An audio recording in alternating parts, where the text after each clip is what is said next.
So in this video, we're going to talk about why certain ions tend to form soluble compounds and why some tend to form insoluble compounds.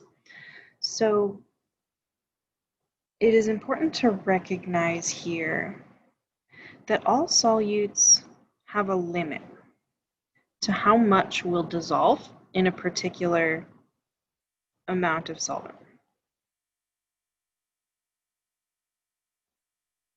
That for every solute, soluble or not, there is a maximum. There's a maximum amount of stuff that we can generally dissolve in a particular solvent under specific conditions.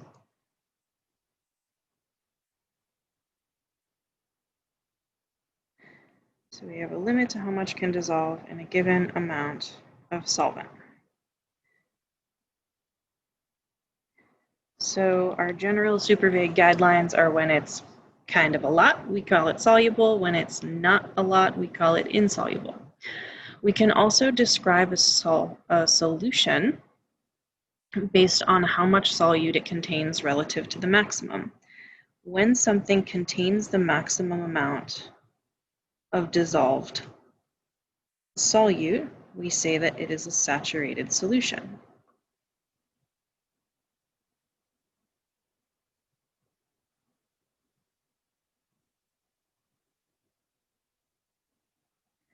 When something contains less than the maximum, we call it an unsaturated solution.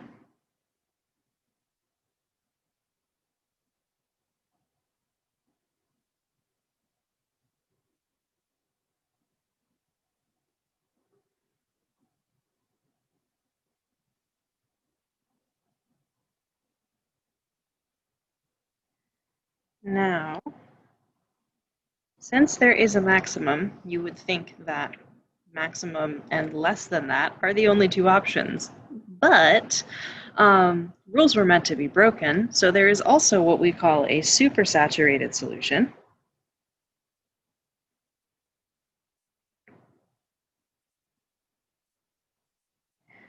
Which contains more dissolved solute than is theoretically possible.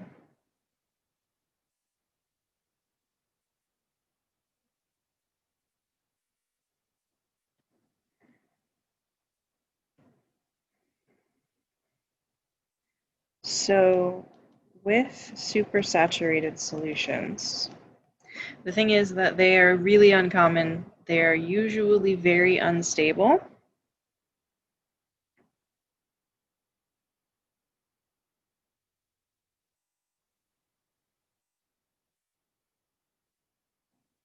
So this is not really something that you're going to encounter in everyday life, but it is something that does exist. So I want to get into one of the major factors that affects how soluble something is. So at this point, we're going to be talking more about solubility as a continuum as opposed to just a yes or no question. You can have two compounds that are both considered soluble, but one is still more soluble or less soluble than the other. And that's based on what is this limit. If they're both a lot, we call them both soluble. But if one can dissolve more, that one is still more soluble. And one of the major factors affecting how soluble something is likely to be is what we call the lattice energy. So lattice energy is, in simplest terms, the strength of the ionic bond.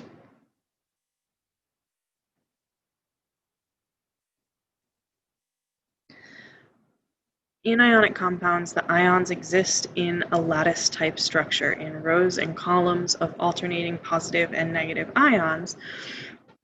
So the lattice energy is the energy holding that lattice together. It's the strength of that ionic bond, how strongly those ions are attracted to one another, how much energy you have to put in to rip them apart. So that's what we're really looking at here. And the way this relates to solubility is if you think about what we know about what happens when a compound dissolves, the ions come apart, the ionic bonds break. So the higher the lattice energy, the harder that is to do. The more energy you have to put in to pull those ions apart, the less likely it is to happen easily. So higher lattice energy means that your ions are harder to separate and therefore harder to dissolve.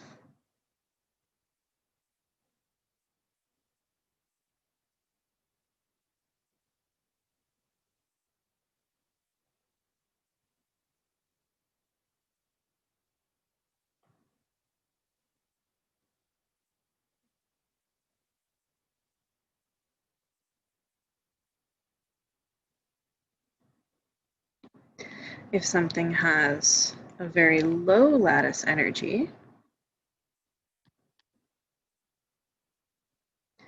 that means that there is not a lot of strength of attraction between those ions. They're going to be relatively easy to pull apart.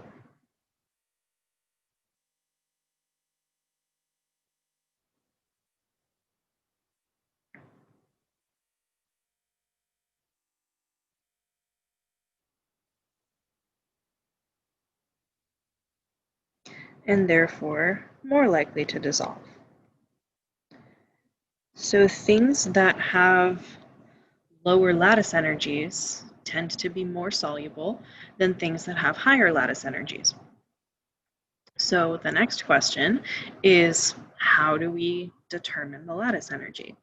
And we won't be calculating it quantitatively, but we can qualitatively compare lattice energies of different substances using what's known as Coulomb's law.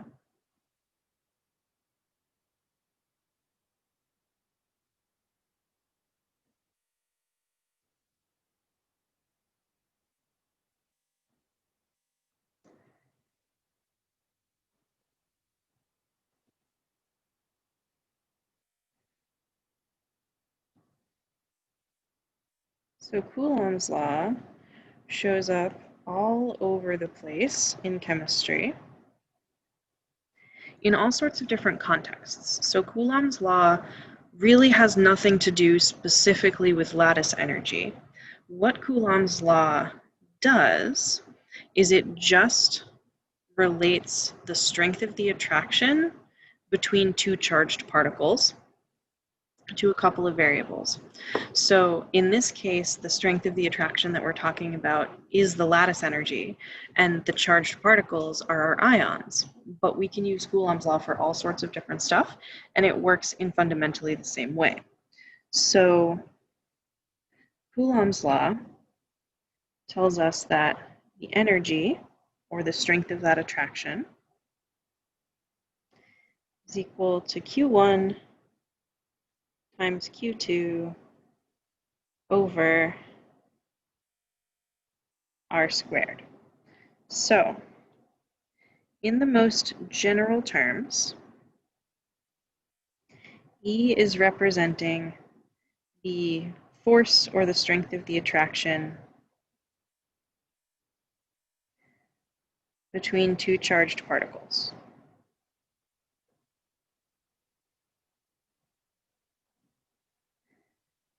Q1 and Q2 are the charges on those charged particles.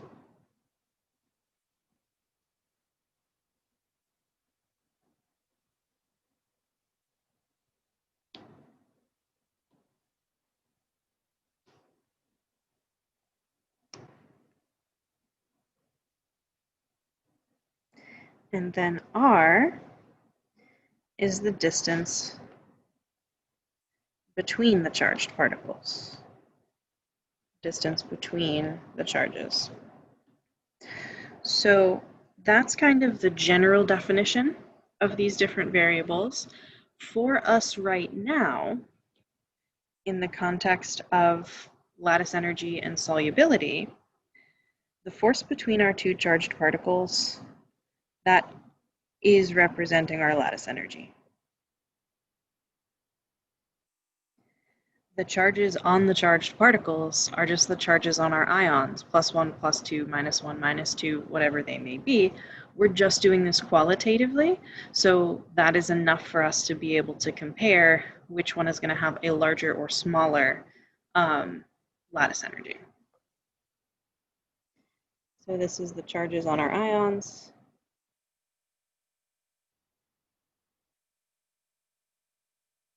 +or -1, +or -2, etc. And then the distance between the charges is our bond length, which is related to the radius of our atoms. So in general, there are two factors that we want to consider when we're comparing lattice energies. First has to do with our Q's here, with the charges on our ions. So we can see, just based on this mathematical relationship, that if these numbers get bigger, E gets bigger, that the strength of our force, our lattice energy, gets larger as our charges get larger. So the larger the magnitude of your charge,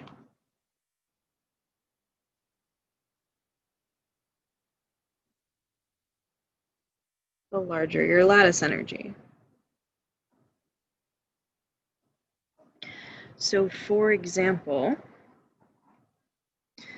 and we'll always be using this type of relationship comparatively, so you'd be asked to compare two compounds, which one has a higher or lower lattice energy, or which one is more or less soluble based on lattice energy. If we wanted to compare magnesium chloride with sodium chloride, if we think about the charges involved on these ions, magnesium is +2, each chloride is -1, sodium is +1, chloride is -1. We see that our anion is the same in both cases, so that's really not going to make a difference to us.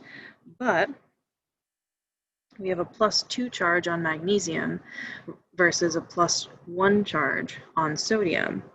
So essentially, looking back at our equation here, if we wanted to calculate, we're not actually doing calculations, but if we were calculating the lattice energy, the charge on our cation would be twice as big for magnesium as it is for sodium. So these Q's, one of them's the cation, one of them's the anion, doesn't matter which one's which, but it would be a larger number for magnesium. So because we have a larger charge on magnesium,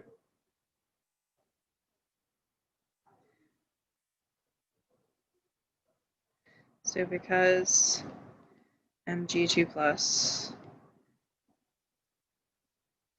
has a larger charge than sodium,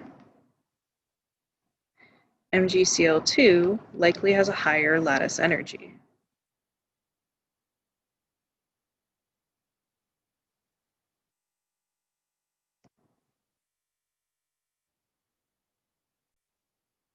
The other factor in our equation that is going to play into the size of our lattice energy is the distance between the charges, or the bond length. So we're essentially looking for the distance between the nuclei in the ionic lattice. And we can relate that to the atomic radius, which is something that's pretty easy for us to predict. So based on the mathematical relationship here, as the distance gets bigger, as our radius gets bigger, this is actually, the lattice energy is actually going to get smaller. Since the radius is in the denominator of this equation, they're going to be inversely related. As radius gets bigger, lattice energy gets smaller. So to keep things in kind of the same orientation here, we'll say smaller atomic radius is going to give us larger lattice energy. So that both of these are just kind of going in the same direction. So radius, we can use the periodic table to help us predict. And the big thing that you're going to be dealing with here is just vertical trends in radius. That as you move down the periodic table, so as you go top to bottom in any column, is where your radius is increasing.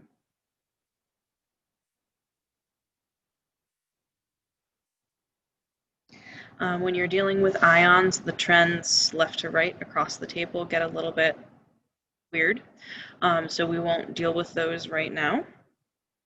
But within every family, atoms tend to be smallest at the top and biggest at the bottom. So our smallest radii are at the top, increasing to our biggest radii down the bottom, is the general trend that you can follow. So for instance, if we wanted to try and compare the lattice energies of sodium fluoride versus sodium bromide, fluoride is right here, bromide is 2 spaces below it. So in this case, all of our charges are the same. We have the same cation in both compounds. Sodium has a +1 charge in both. Fluoride and bromide are both in the same family that tends to form -1 charged ions. So when all of our charges are the same, we need to look to the radius trend. So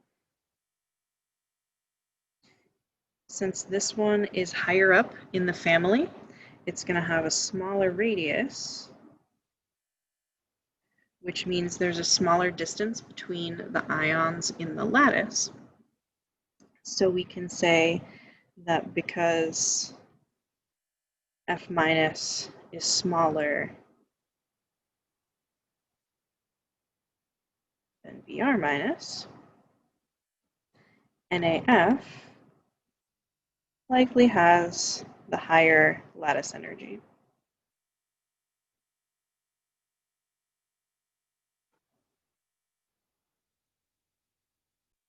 So to relate this back to the solubility rules, we said that things with higher lattice energies generally tend to be less soluble, and things with lower lattice energies tend to be more soluble.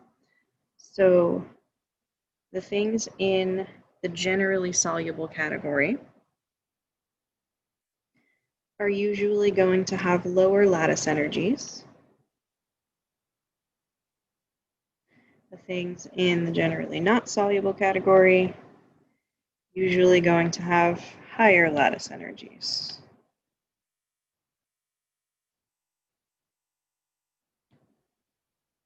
And if we think about what ions are here, it makes some sense.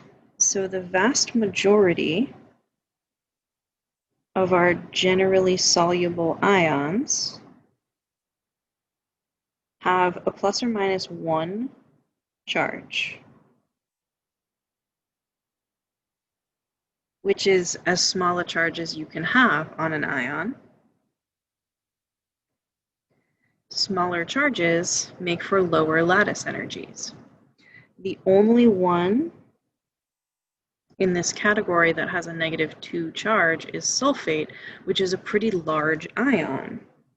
So this has a larger charge,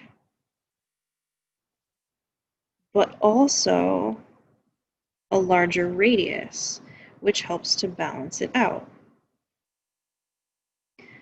Things with a larger radius, more spacing between your ions, tend to also have lower lattice energies.